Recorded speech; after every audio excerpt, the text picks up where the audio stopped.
isang babaeng dinukot at pinusasan ang matagumpay na nailigtas ng mga otoridad mula sa isang lalaki sa barangay Mabolo, Cebu City. Alamin ang detalye ng report mula kay Patrolwoman Flora May Asares.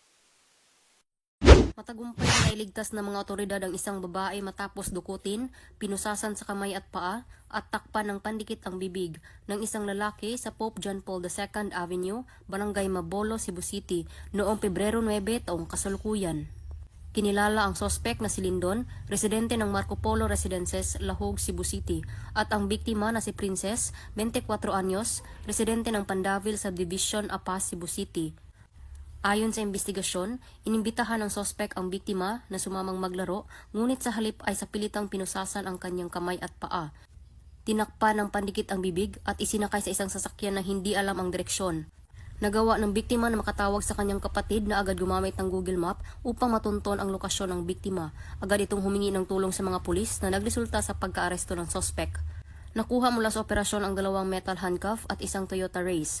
Ang sospek ay kasulukuyang nasa kustodiya ng mga kapulisan at sasampahan ng kaukulang kaso.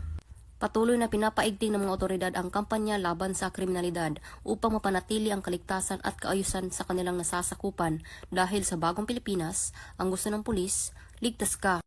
Mula dito sa Central Visayas, ako ang inyong PNN correspondent, Patrolwoman Flora May Asares, alagad ng batas, tagataguyod ng Balitang Pulis. Maraming salamat, Patrolwoman Asares.